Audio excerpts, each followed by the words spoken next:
Joining us today for our Strengthening Families National Network webinar. We do this each month and we're always happy to welcome you.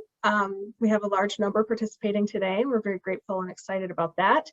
So today we're going to get into racism, anti-racism, and the social ecology. Before we get into the topic, I just want to orient a little bit to where you are in case you don't usually attend these.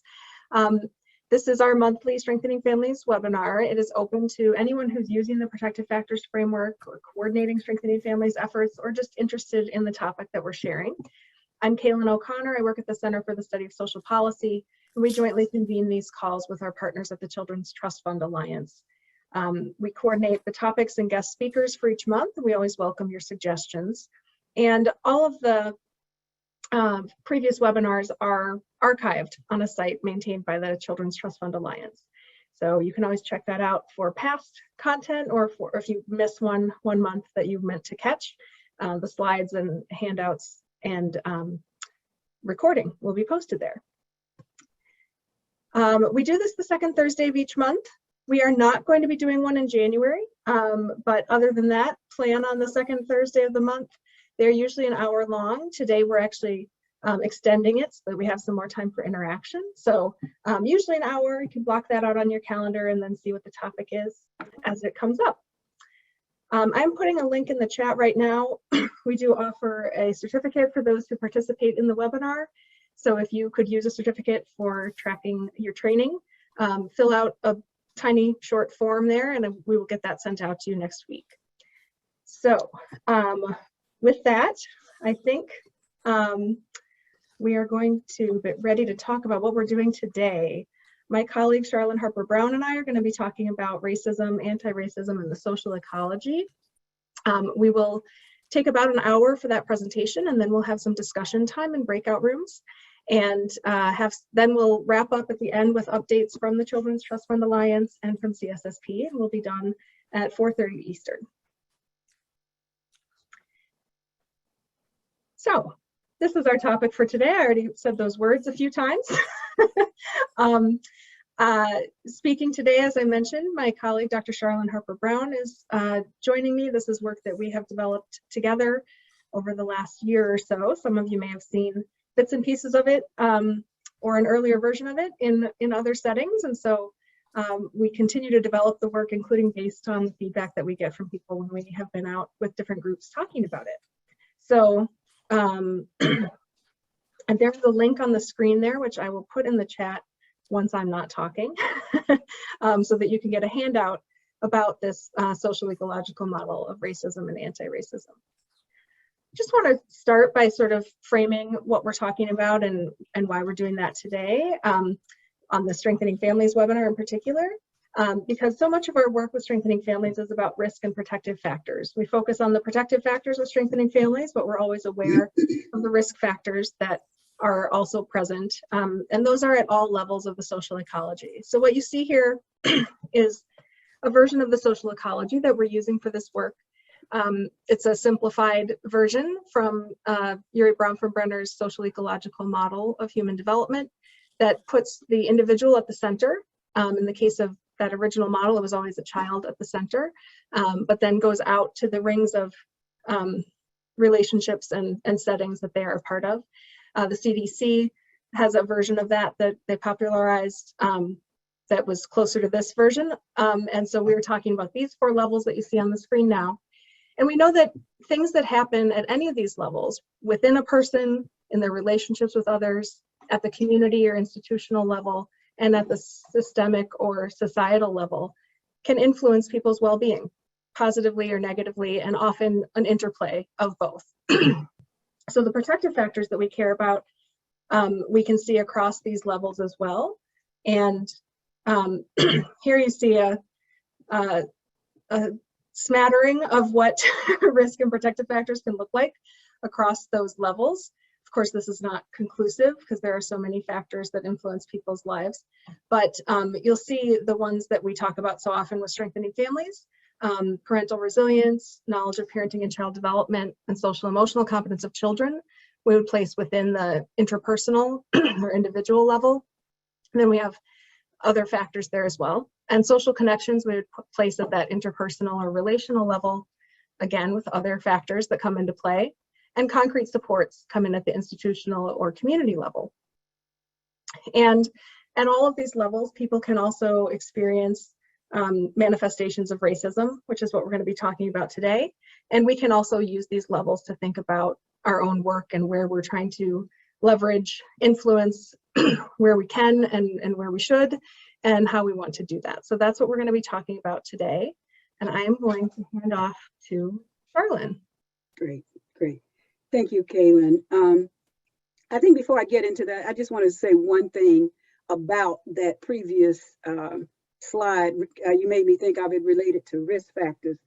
One of the things that you can leave it on that one. One of the things that I have read a lot and often hear people say is about my race being a risk factor, my race placing me in jeopardy. Again, what's typically written is like being Black is a risk factor. And I want to challenge that notion and say that what places me at risk, what places me in jeopardy is not my race. It's the perceptions, the assumptions, and the treatment of me by other people, institutions, and the larger society because of my race. And so what places me at risk or in jeopardy is not race. It is not my race, it's racism. And so that's what we are going to be talking about today and how it does that. Cailin and I have found it to be extremely important to talk about protective factors, racism, and anti-racism within a social ecological model, because a social ecological perspective focuses on systematically addressing the conditions and circumstances within the environments in which children, youth, adults, and families live, learn, work, and play, rather than simply trying to fix children, adults, youth, and families. Both, as Cailin mentioned, both positive and negative conditions and circumstances at all of these levels of the social ecology shape who we are and influence our outcomes. The other reason it's important to talk from a social ecological perspective is that it enables practitioners to have a broader understanding of social issues and their impact on children, youth, adults, and families, and puts us in a position to advocate for change and social justice. Today, more and more people are open to talking about and creating ways to enact and sustain equity, racial justice, and anti-racism. But we submit that to effectively achieve these ends, we need to understand the historical and contemporary nature and manifestations of racism. So that's why we talk about both racism and anti-racism. Now, there are many definitions of racism, but before I read this definition, before I talk about this definition, I need to say I find that it's important to say that this definition is not intended as my opportunity to publicly attack white people. Instead, it's grounded in the historical, political, and legislative realities of this country. Not facing these realities will allow racism to flourish and persist, and our quest for equity and social justice that we say we want to achieve will continue to be elusive. So I often turn to James Baldwin's quote that says that when he said, not everything that is faced can be changed, but nothing can be changed until it is faced. So we have to face this demon racism. There are numerous definitions of racism, and one of the things they tend to have in common is a focus on outcomes of racism, such as how it unfairly disadvantages some individuals and communities and unfairly advantages other individuals and communities. The definition that you see here that I've created relates to the conditions, events, and circumstances that contribute to these outcomes. So let me read it. And keep in mind my opening statement, please.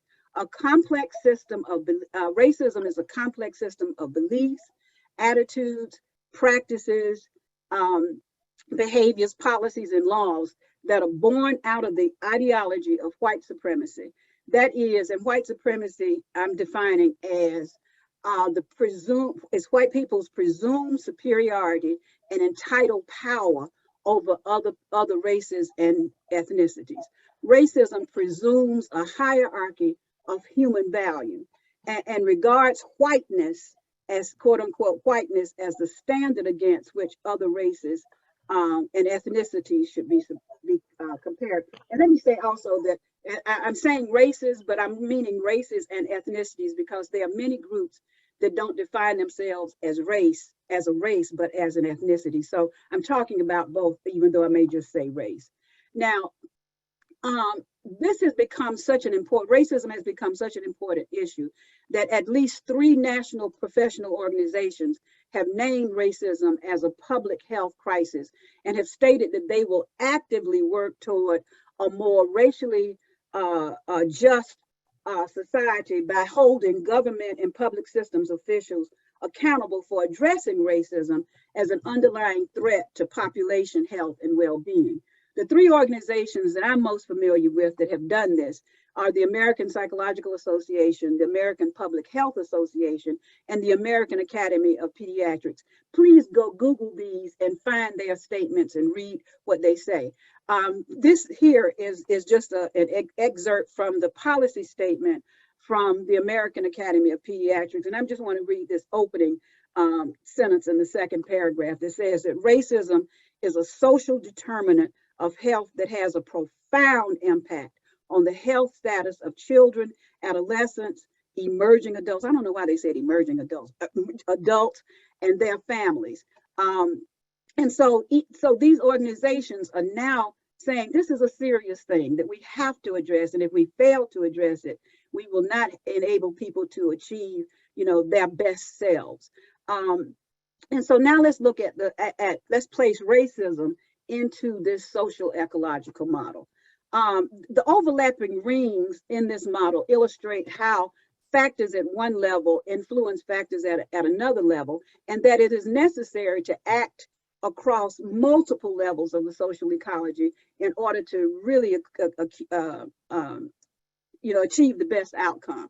So this is our statement. This is our hypothesis that framing racism and anti-racism within a social ecological model promotes an understanding of the multifaceted, overlapping, and interactive factors that contribute to and maintain racial inequities, as well as strategies that can be employed across multiple levels in order to eliminate racism, address its multiple impacts, and achieve a more just society. So let's look at each one of these levels. The first one, as Cailin mentioned, we label as intrapersonal or the individual level. And so these are the ideas that individuals hold, the feelings and attitudes that individuals hold.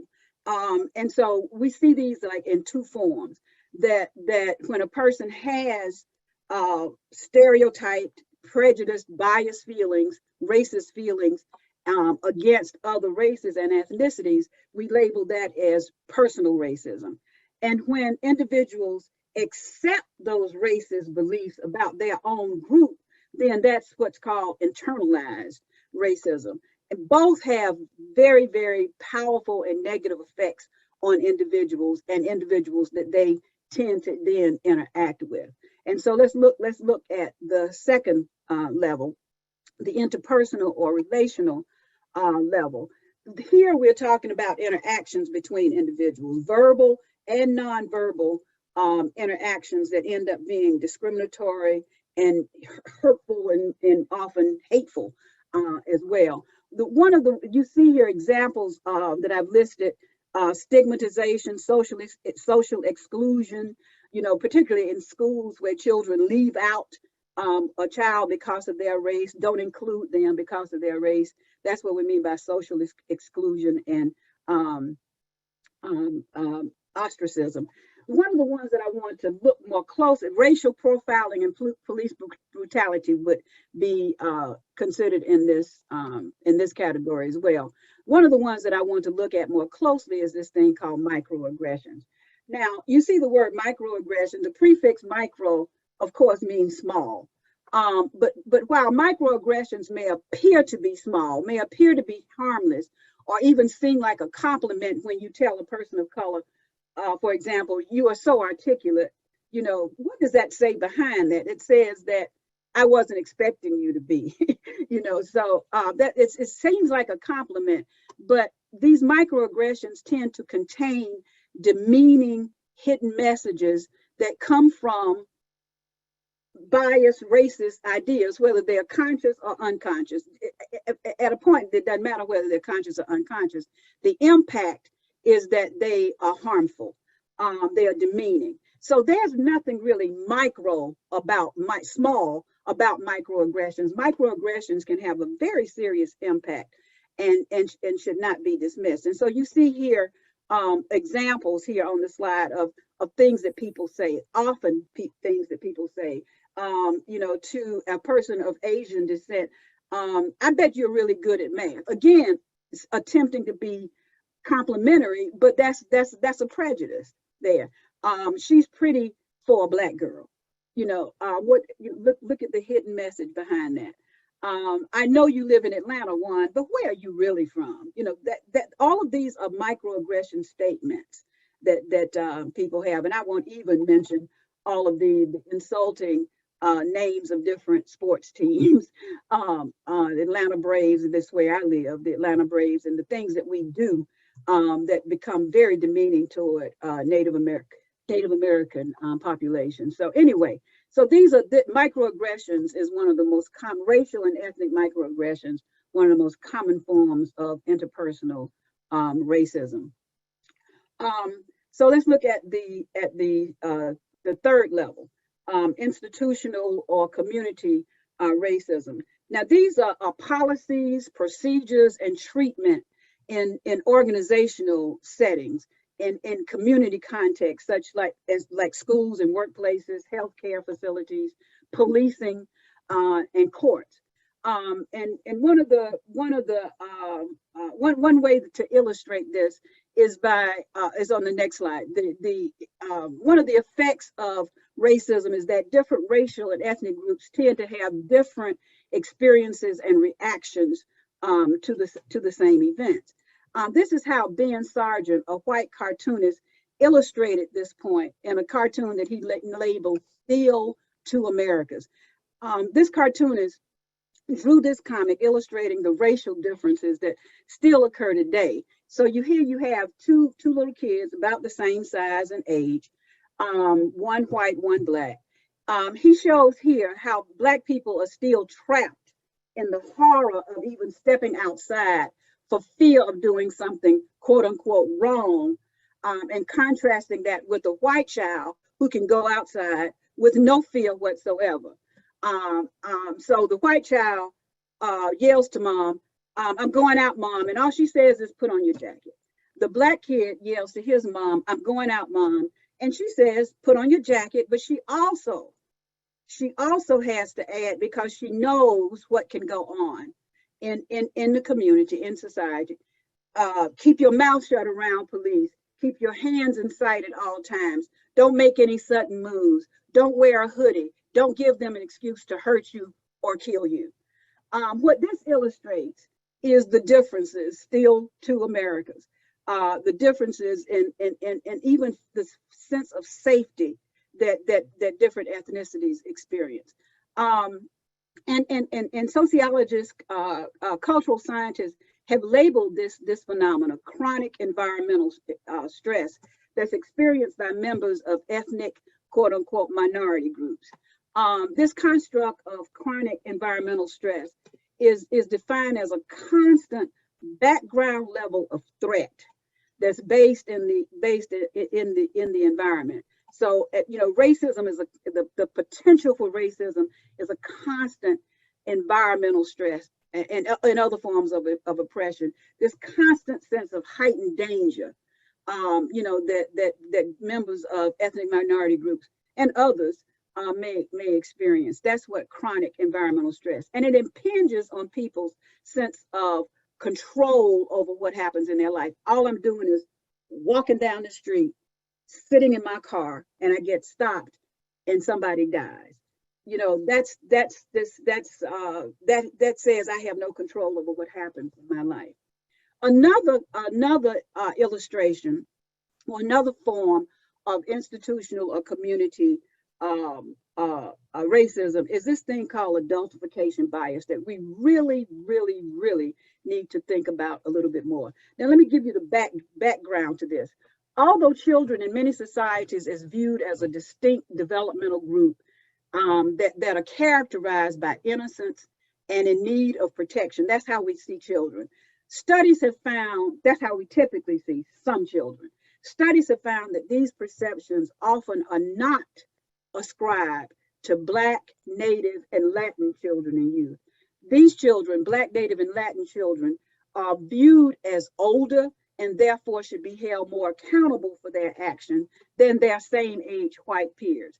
Adultification bias occurs when adults, particularly adults in authority positions, authority figures such as educators, school resource officers in particular, social workers, law enforcement, probation officers, even judges. When these authority figures have distorted perceptions and expectations of Black, Native, and Latin children and youth, then that's what I'm talking about as far as adultification bias. These two not cartoons, but these two pictures illustrate the difference here.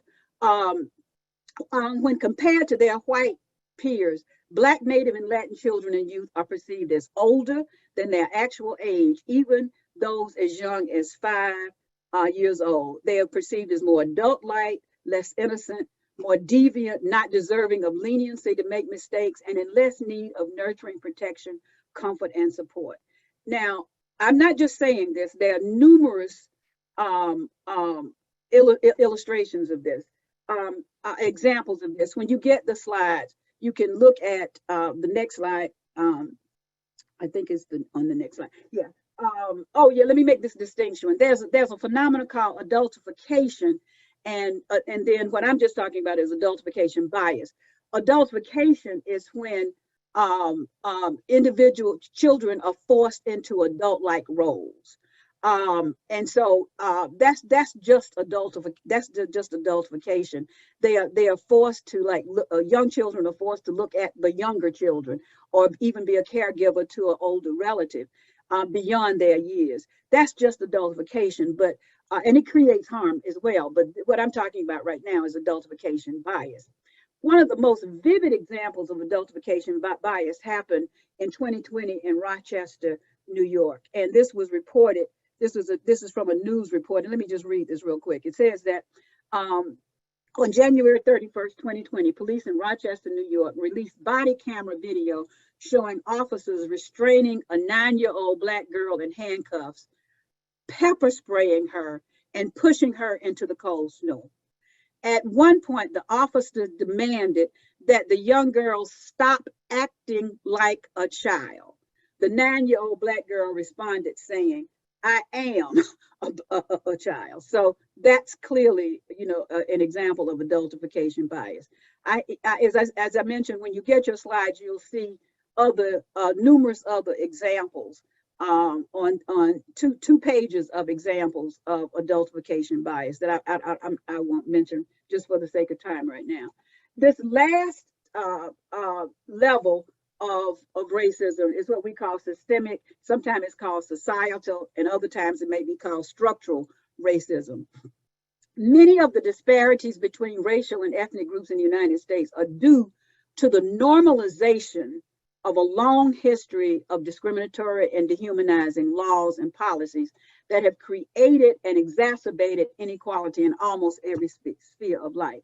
These laws and policies are built into the fundamental structures of our society, all of them. And so they become normal. We just act like that's just the way things are. So systemic or structural racism, societal racism, differentially distributes the goods, services, opportunities, and protections of society by race, including, from housing to quality education to wealth building to employment, etc. And so, the structural racism, so we're talking about an overarching system of racial bias across institutions and across the whole society that privileges some people and disadvantages others. Understanding how racism is built into these systems is extremely important. And so, in understanding the historical and the current macro level ideology and values and norms and policies that promote and sustain inequities in the functioning of systems is extremely important. So that's there are examples here of systemic racism. And I've added this slide here just to show you that this has been across, systemic racism has been across the whole history of the United States, from the genocide of indigenous people, from these sanctioned practices and it's built into federal policies, from the genocide of indigenous people to federal Indian policies to the enslavement of African people, fugitive slave acts. And it's not just in the past, all the way up to the caging of migrant children at the U.S. and Mexico border. All of these are examples of systemic racism. So, and more. These are just simply a few. Let me go on to the last slide here about the impact of racism. Racism at all levels can have a profound impact on the health and well-being of children, youth, adults, families, and communities, and ultimately at the society as a whole. Also study, so we have to address this. There are many different here, looking at the weathering is a physiological, how am I going to say this quickly? Racism at all levels can have both physiological effects, psychological effects, and emotional effects.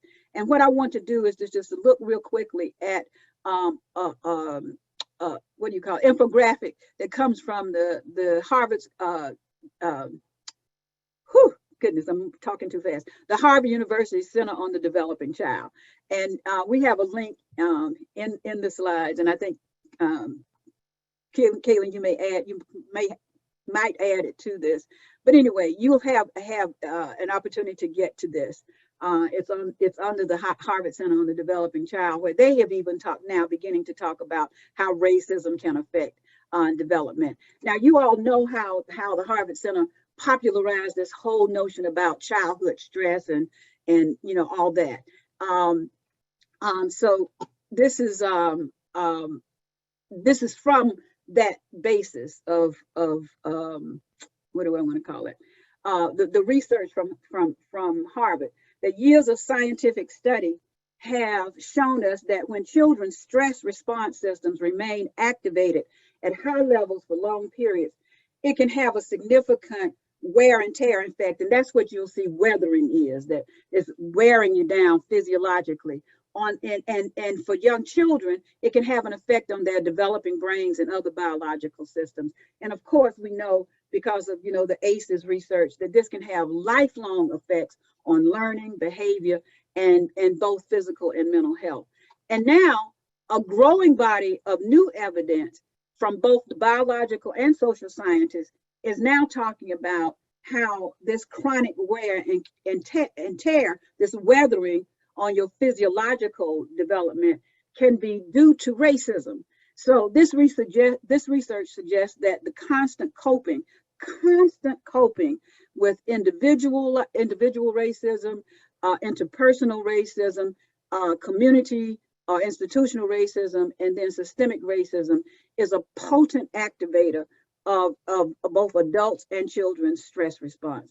And so, you have to deal with it. Multiple studies have documented how not just on children, but adults have documented how the stresses of everyday discrimination on parents and other caregivers can have harmful effects on caregiving behaviors, on how we care for young children, and ultimately on our adult, mental health. And so when caregivers' mental health is affected, the challenges of coping with it can also cause an excessive stress response in their children. So this means beginning to actively identify sources of racism, how important it is to actively identify sources of racism and reducing and addressing it, both ourselves and in economic and social policies, multiple economic and social policies in all these different systems that we find ourselves in.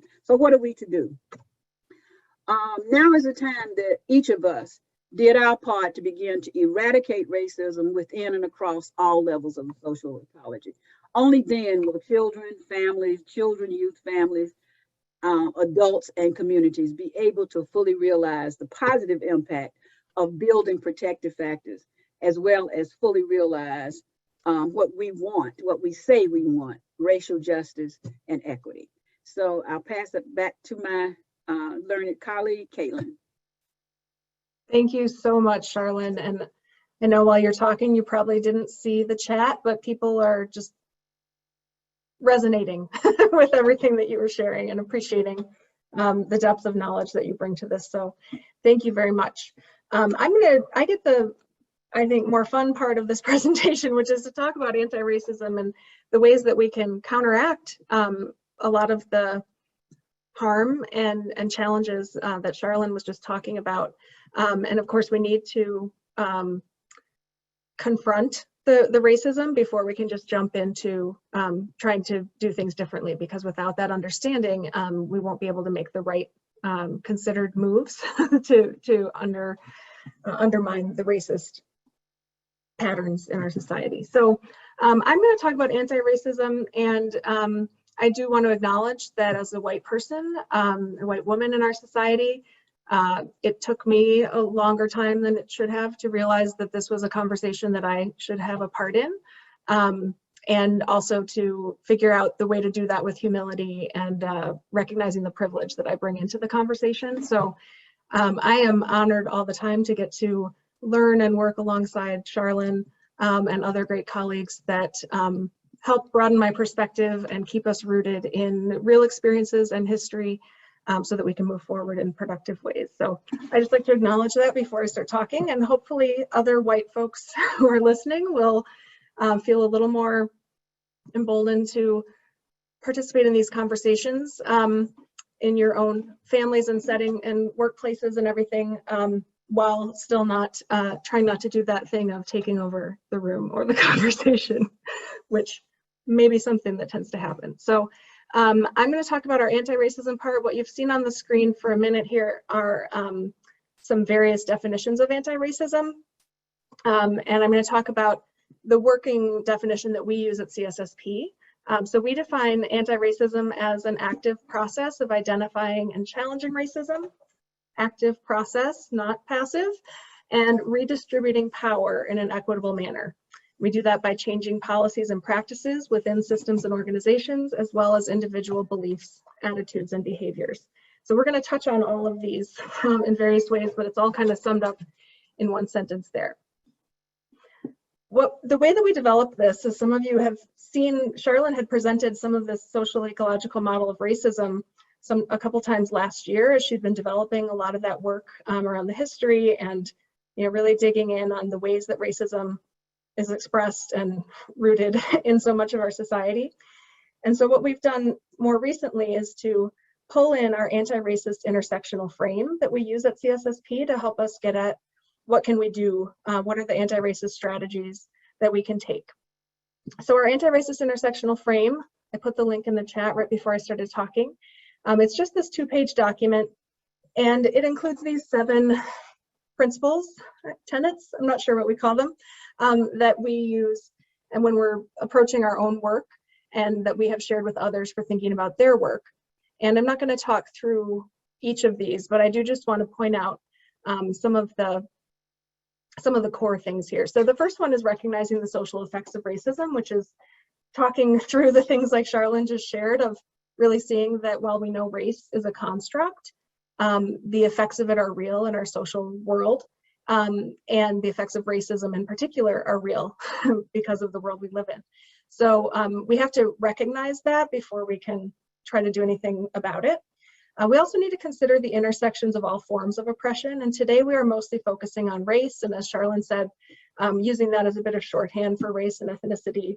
But we know that a lot of other aspects of identity come into the experiences that people have and the ways people are treated in our society. So whether that be immigration status, language spoken, ability or disability, race, sorry, race, ethnicity is what we're talking about, sexual orientation, gender identity and expression, all of these factors make up who we are and how the world perceives us. So we need to pay attention to how the experiences of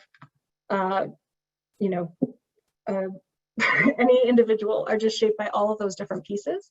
But we do believe that racism is sort of the foundational system of oppression within our society. And so we do talk specifically about racism a lot, but not denying the ways it intersects with all of these other forms of oppression. I'm not going to go through all of these. You're going to hear a lot about sort of that development of racial identity when we talk about individual level anti-racism, but also understanding how that affects other people.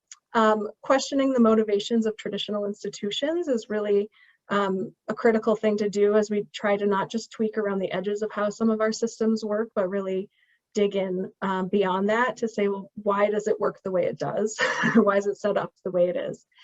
And finally, one of the most important pieces here is that in all of our work, we reject pathological explanations of behaviors or outcomes. So we don't blame individuals for system failures, and we don't fall back on stereotypes to explain why one group is not faring as well as others in our society. So I encourage you to read that anti-racist intersectional frame and let us know what you think about it. But I just wanted to acknowledge that as a first step to how we then got to the social ecological model of anti-racism. So I'm going to walk through these 4 levels, just like Charlyn did. And I don't have as many examples as she does, so I will illustrate verbally more than with slides. But so at that individual or interpersonal level, for all of us who have grown up in or spent any time living in this highly racialized society, it's important to do some personal reflection on what racialized ideas, feelings, and attitudes we've absorbed. And as Charlyn said, that can be against other groups as well as accepting prejudices about our own group. But understanding how our racial socialization and identity have shaped and been influenced by personal life experiences. So there are some identities we hold that have affected how people interact with us. There are identities we hold that have affected how we interact with others, whether we intended that or not. But we always need to be actively thinking about and reflecting on what our personal experiences can tell us about how our identity, in particular race, but other identities as well, presents in the world. And then just examining the personal impact of living in a racist society. And oftentimes you might first read that and think it applies to people who have been discriminated against. But in fact, living in a racist society is dehumanizing for all of us.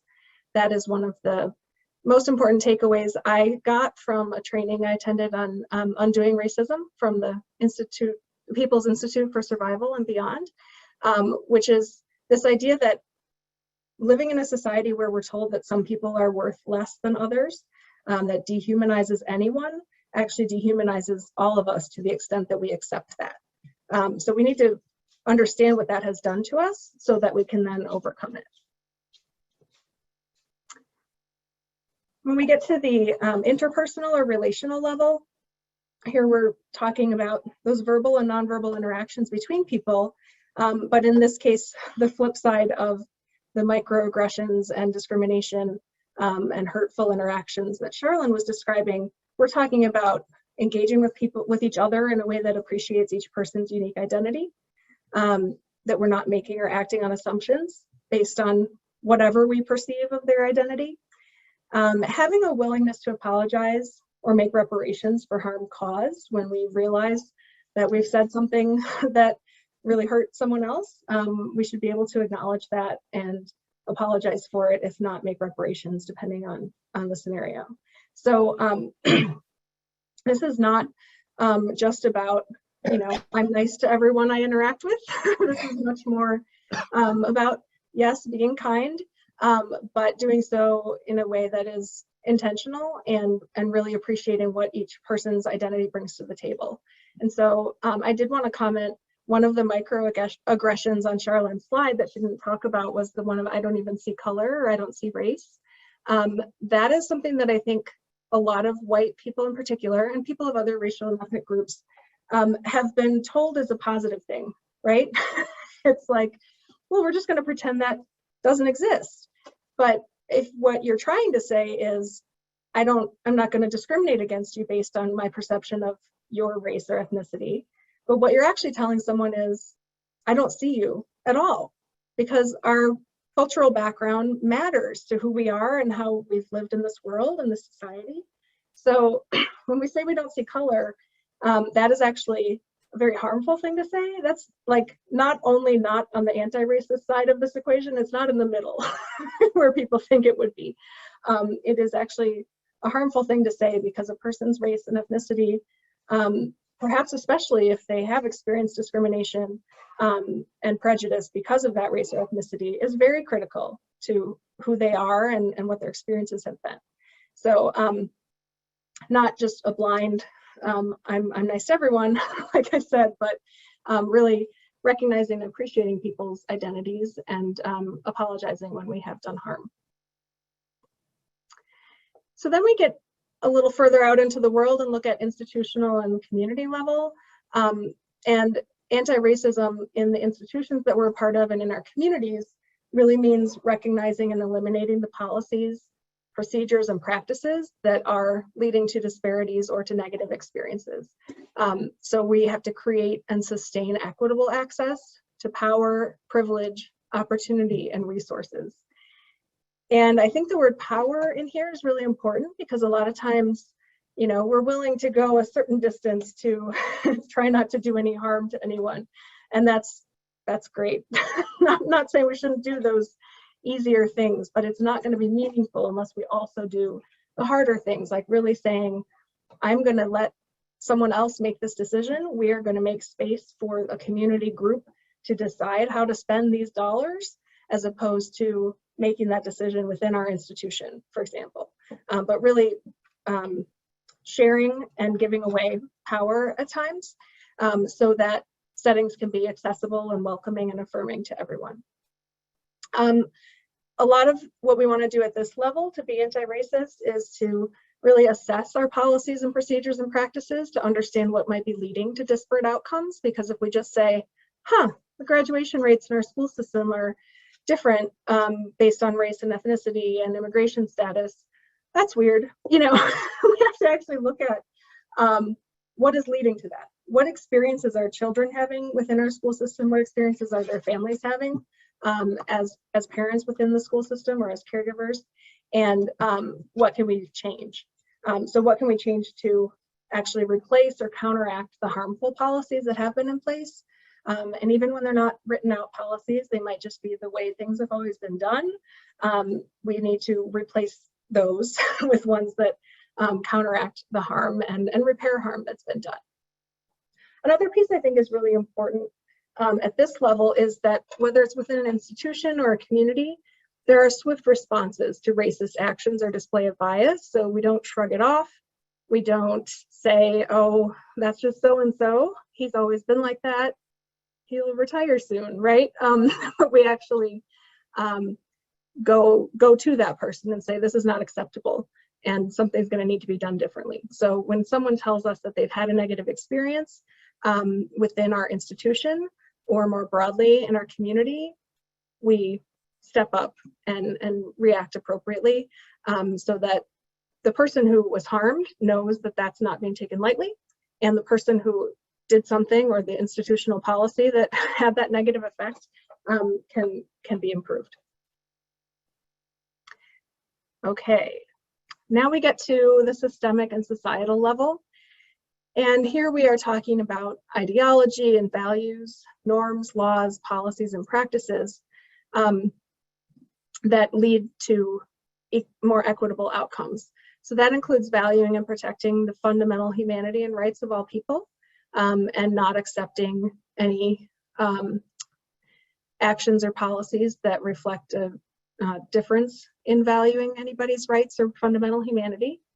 Acknowledging the racist roots of laws, policies, and systems, as Charlyn just gave us a glimpse of. So many of our systems have racist roots, either in why they were created in the first place or in the ways that they were set up. And we can still see, even though the people who thought that way are not around anymore, or the people who are currently carrying out what that system needs to do, or enforcing that law, may not hold consciously racist thoughts. If those systems and laws and policies are still having racist outcomes, they need to be changed, and we need to understand where that came from. We need societally to make a commitment to directing resources and supports to those who have been harmed by racism, so that they can lead the process of establishing better systems, making the changes that need to be made, and having those resources and supports available for the folks who have been harmed and who need them the most. Part of this also is developing and implementing new strategies. As I said, we know a lot of our systems do have racist roots or such racist histories and how they've been applied that we might need to rethink them entirely. And sometimes that might feel out of reach, or it might be a long-term process, but there are still things we can rethink in terms of how we would achieve a goal like public safety or child protection without rooting ourselves in the current systems that exist to achieve those goals, purportedly to achieve those goals. And finally, leadership needs to be by and alongside individuals and communities who have been harmed by racism, historically or themselves personally, so that we're not having the same decision makers who have always been making the decisions try to make better decisions. Again, that's not a bad thing if that happens, but it will be much more effective when they are ceding some leadership, leading alongside others who have more personal and direct experience with the systems that we're talking about. So when we talk about anti-racism, it's not just a way of thinking. I think we've tried to make that clear. It's an active process, and so it needs to be a commitment to ongoing learning and transformation over the long term. Hopefully in our organizations, anti-racism can be a core value, and we can build out intentional and meaningful actions from that value. As you'll see, we've mentioned a couple times examining the historical roots, identifying the racist roots of various policies, and then getting into those transformative policies and procedures. And one thing I wanted to say here, because I think a lot of us, myself included, like until I got on this talking point correctly, I was struggling with, well, we were talking about equity for a long time, and now we're talking about anti-racism. Are those interchangeable? How do we talk about these as different things? And so what I've found really helpful is within Cssp, we talk about equity as a goal, racial equity, social equity, equity overall as a goal. And anti-racist strategies and policies are what will get us to racial equity and actually to social equity in many ways. So we think about anti-racist as the adjective that describes strategies and policies and actions, with equity still being the goal that we're working toward. And so if you find that useful, I know I did, just to kind of lock in how we use these phrases differently. So you're all here because in some way you know about strengthening families. You might be deep in it and doing strengthening families work every day, or you might be newer to it. But when we think about the strengthening families protective factors framework and approach, how do we think that helps to advance anti-racism? When we're implementing strengthening families, we should always be doing that from a base place of recognizing that all families have strengths and all families need support, and overcoming individual biases to see each family's unique strengths. So when we're doing that, we're doing it well within a program, within a system, within a given interaction with families, that should be an anti-racist strategy. And we have seen that, you know, child welfare caseworkers who use a strength-based approach have an easier time overcoming biases and really finding solutions that work for each family, as opposed to making assumptions, because they're starting from strengths, looking for strengths and asking the family to tell them about their strengths. And that can lead to much better relationships and better outcomes for those families and those systems. So we want to design programs, policies, and systems focused on strengths, especially for families that have been marginalized. And the other piece that's always core to strengthening families that we believe will always help to advance anti-racist work is partnering with parents to find the solutions that work best for their families and communities, not assuming that something that, even if a group of parents in one neighborhood or community designed a program, that doesn't mean it will work for the parents in another neighborhood or community. We need to check in with them and always be open to where the parents will lead us for what's going to work best for their families and communities. Quick note about the Strengthening Families Protective Factors and how this fits in. As I've said, the core of Strengthening Families is recognizing that all families have strengths and all families need support. And when we identify those strengths, of course, we want to be careful that we're not identifying or defining strengths in a way that is culturally specific or narrow. So we do believe that these 5 protective factors are universal. This is true for all families, but the way that a given family understands and expresses these protective factors could look very different based on their cultural background and current context. So we need to go in not saying, well, I know what a parent who knows about knowledge of parenting and child development, what that's going to look like. That's not necessarily true.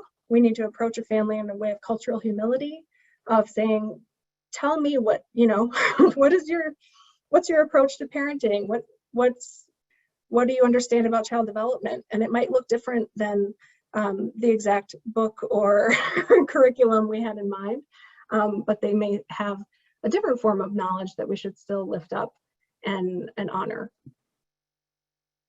Okay, sorry. My dog is always quiet when Charlyn's talking, and then he just when I talk. Sorry about that. Come here. So how can we embody anti-racism in our work?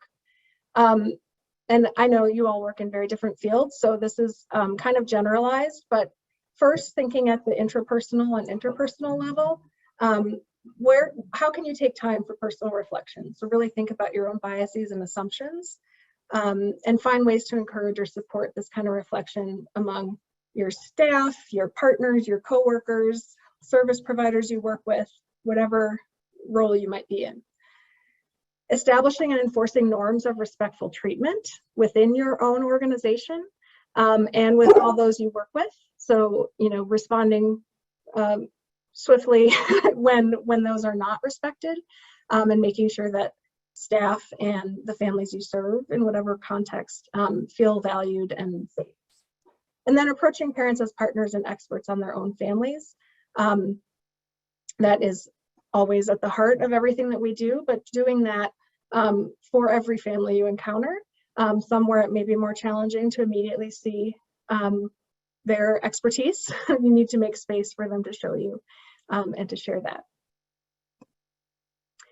When we get out to those more outer rings about institutions, community, and systems, really look at patterns of child or family outcomes or engagement in the services that you provide, or if you're a funder or whatever role you're in. What are the patterns? Is it, well, you know, nobody who doesn't speak English ever comes here, so we don't have to worry about interpretation. Well, there might be a different cause and effect there than what you're thinking about. So let's be alert to those patterns. Who shows up, who stays, who has positive outcomes. And then also be alert to patterns and who applies for and receives funding to do the kind of work that you're doing in your state, in your community, in your field. Is it the same group of people who always get funded and it's really hard for someone else to break in?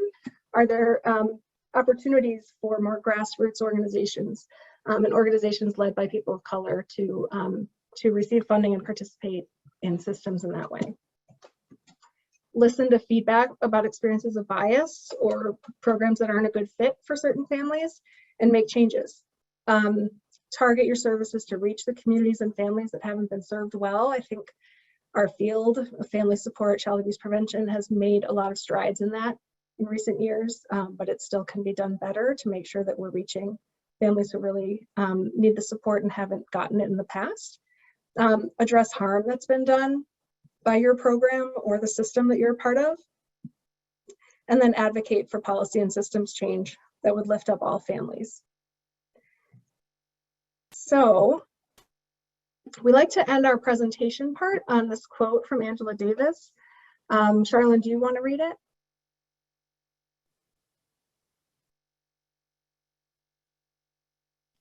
I'm sorry, I was on. Wait. Oh. Wait.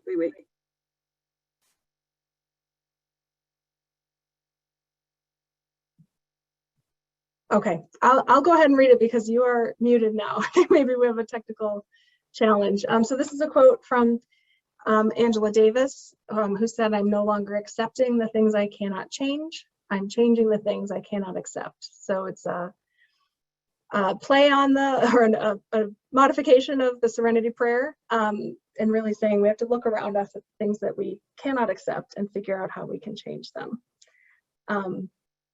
Charlyn, I'm not sure if you're able to come off mute if you wanted to add anything. No, okay, we'll keep going. All right, so the link for the handouts I will put back in the chat, and I see there's been a lot of activity in the chat, which I have not seen while I've been talking, so I will take a look at that.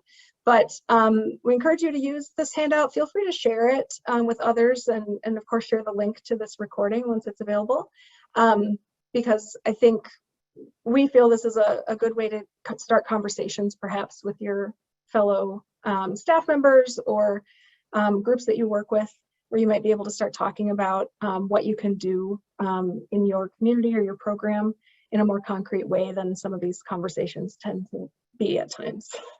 So we're going to take some time soon for some interaction, but I did want to check and see if anyone had questions.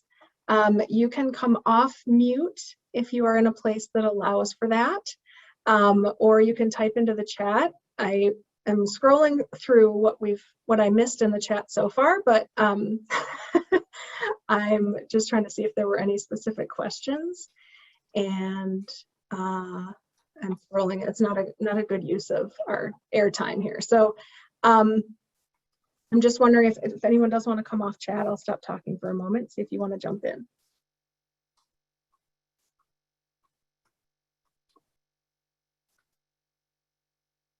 Okay, I see the question about whether the link will be shared for the slides. Yes, those will be posted on the Children's Trust Fund Alliance site, along with the recording and the handout.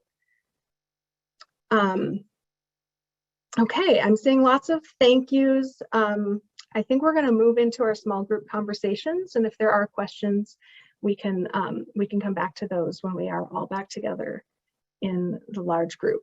So here's what we're going to do. I see just a question about Charlyn's last name is Harper Browne. So I'll type that in the chat in a moment.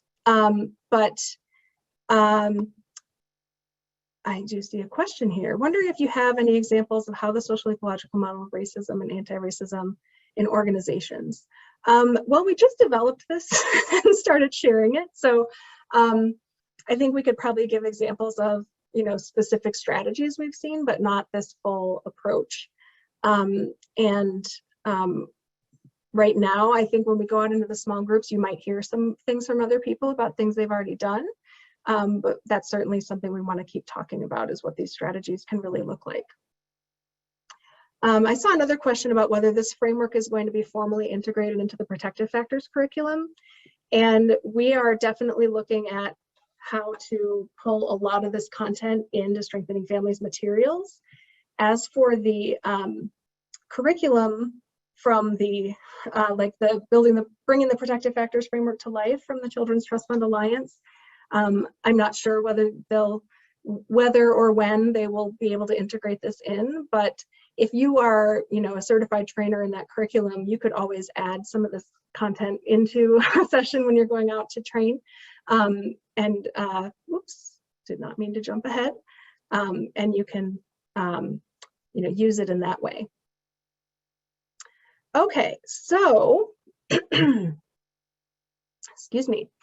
I also see Alana typed in a note about consider training in the standards of quality for family support and strengthening.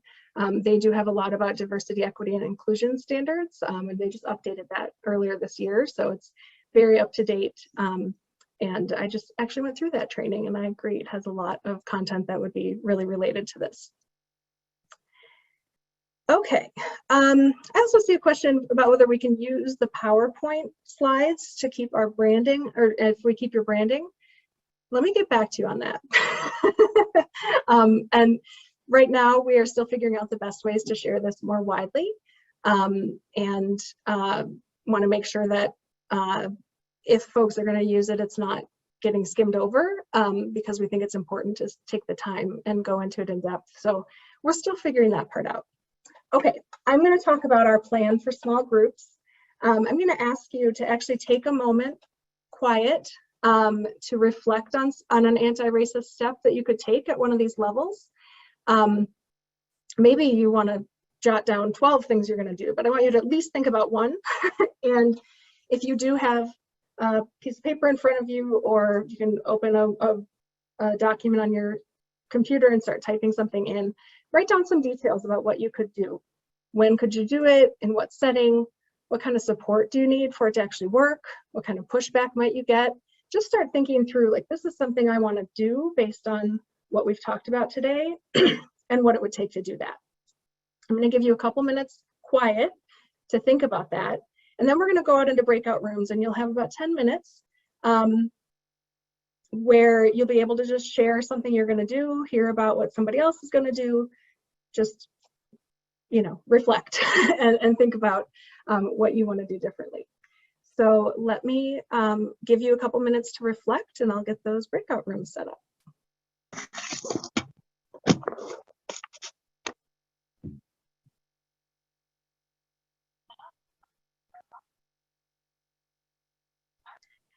If you are not able to stay for the breakout rooms, I understand that could happen, but I hope you'll still take some time to reflect on what you might want to do differently. Maria Dennis here. I'm not able to stay, but I wanted to know, I wanted clarification. Will we get the links via email, or we have to go to the Alliance's website to get the links to the recording and the PowerPoints? So you can get to the recording itself just on Zoom once it's ready, and I'll send that out after, probably tomorrow after the meeting, to everyone who had registered. So you will be able to get to the recording, but Zoom doesn't allow us to also post the slides. So the Alliance will do that. It might be early next week before it's posted, because I know they're in a training of trainers right now.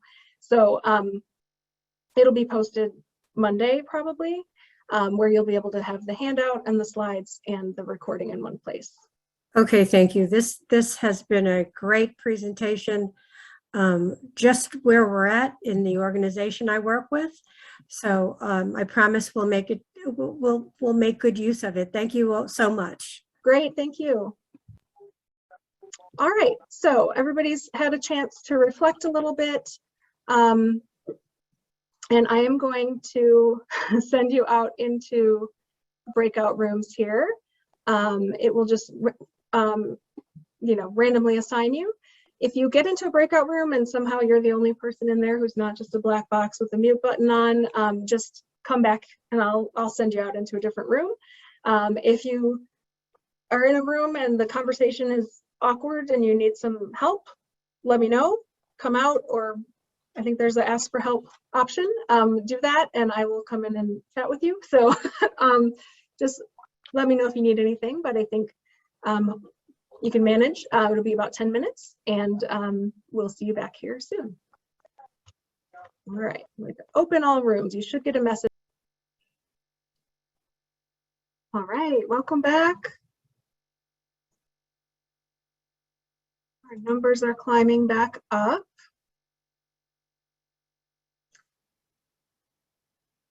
I'm going to give people a minute because we're not quite back to where we were. Some people are holding on to those conversations. All right, so while we still have a few people coming back in, does anyone want to share something, an insight or an idea that you talked about in your group that you're excited about?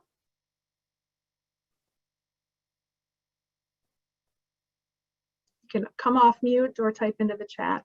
Well, Cailin, this is Teresa, and I'll just share that what was really inspiring in our group was that sometimes you don't have to ask permission to take action. You can take some of those small or large steps within the framework of wherever you're working, and then be challenged and change back if you have to. But sometimes you can make progress within a framework without waiting to go through a long approval process. Not that I'm advocating being a radical, but it does help sometimes. Yeah, know when to make a big conversation and a big push, and when to just quietly change how something works. Yeah. All right. Sorry, I thought it was interesting in our group, you know, we are all from different places, and how each, like, we all have, like, obviously kind of the same goals, but how the interventions are different depending on your community or where you're working and things like that. And that it's like not just a one answer fits all, but it's like each implementation of whatever we want to do, it has to be altered to where you're at and what it looks like. Thank you. And Soledad, I see you have your hand up. Sorry, I had to find the unmute. I guess I'll try to talk fast. I know we have a lot of time. I don't deal with direct services, but I have, been on both sides of the system, as I'd stated before, and I'm very transparent, so I didn't mind sharing. The work that I do and the work that a lot of us do in terms of mandated reporting, in terms of implementing, the 5 protective factors, I think about 3 things. One, parental resilience and concrete support in times of need. And what I shared in my group is that, way back in the day, a long time ago, probably like over 20 years ago, when I was a single parent, DFACS was called on me. And my point was, when I talk to my children, or if I'm having a stern conversation, is in Tagalog, which is in my Filipino dialect. And my point is that, you really need to be cognizant of the context that people are communicating, because in a lot of cultures, when you're talking, it may seem like, people are being rude, or, they're argumentative, and that's not necessarily the case. I had stated we have Russian, members in my family as well. We're very diverse. And a lot of times when they're talking to each other, it sounds like they're yelling at each other, but they're really not. That's just the way the cadence of the language comes across. And so my point was, that was traumatic for me and my daughter. Taking my child in another room and interrogating her without my presence. And, this happens all the time when we talk about, is there abuse, or is there neglect, or maybe the family just needs some support. And that's why I said concrete support in times of need, going back to the protective factors. And I put it in the chat earlier. Somebody had put in there, and I think it was Tisha, I'm sorry if I got the name wrong, talking about cultural intelligence, I think she said. I might have said it wrong, but what I call cultural or social intelligence, being very sensitive to that, listening, being an active listener. Maybe they don't need something else. Maybe they need, something that you're not really cognizant of. And the thing about it is, a lot of times these situations, it could have been very, even more traumatic, because when you separate families, as we know, that is a adverse childhood experience. You are separating the family. You're taking children out of the home. We see that with everything, the children at the border. So just kind of tying it all back in about racism, anti-racism, being a woman of color, that was very traumatic for my family. But when we come across, and even if you're doing outreach, even if you're, you know, volunteering, you know, find out what's really going on. Because if you make an assumption or presumption, oh, you know, this child is being abused or whatever, and you don't have, you know, the information to back that up, or you're just saying, oh, she was just talking to her child a certain kind of way. It was evident to the, you know, the caseworker apologized to me. She said, there's obvious, there's nothing going on here. I did find out later that it was a Caucasian neighbor that had made that assumption and had called the authorities on me, and it was devastating. And so I just wanted to share that.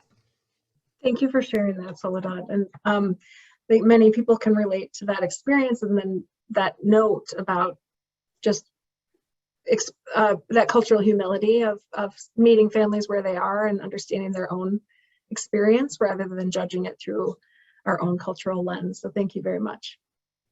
Okay, I think that's all the time we have. I hope that was a productive time in the groups, and hope that it helped you keep thinking and thinking about action towards implementing something from what we've talked about today.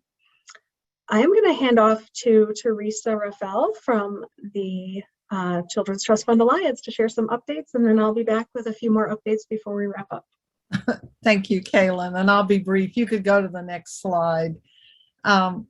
But many of you know, I think probably most of you, that Martha Reeder, who has been with the Alliance since 2007, when she came to lead our work with the Protective Factors Framework. At that point, we called the Early Childhood Initiative. And many of you have been part of that and have used the training and other work around strengthening families that we have. And Martha has been such a pivotal person in the growth of the Alliance's role and involved with so many others. I want to make sure you know we are having a virtual retirement party for Martha. I'll put this in the chat right after that, but the link to register. And if you want to, but you can't come, or even if you can come and you want to be part of this, we have a link to upload a video and photos, and we would love for you to take part in that. And I know it would mean a lot to Martha. Next slide, please, Cailin. We also wanted to make sure you know that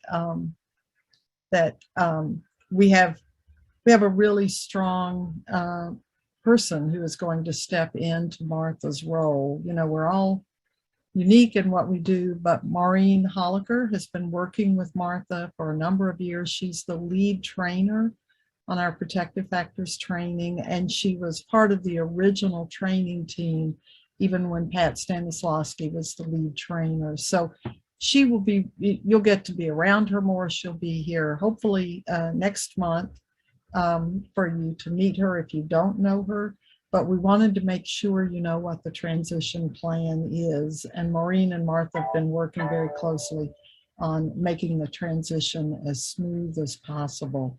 One last slide, and that is that we wanted to let you know there is an open Strengthening Families training that we're doing on March 7 through 10. I'll put that quickly while Cailin's talking in the chat box. But we are offering one almost every month, the first 6 months of the year. But this one is one that is wide open. We're just holding it ourselves, and so it has open registration for all of the slots. Thank you so much for all you do. What an amazing presentation, Cailin and Charlyn, today. Really appreciate that, and I'll turn it back to you. Thank you, Martha. Thank you, Teresa. I got Martha on the brain. I'll be Martha today. It's okay.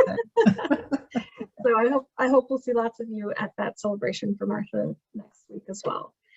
I'm going to share a few quick updates from Excuse me Cssp. 1 minute. I didn't get the thing in the chat for the March training. I don't see it.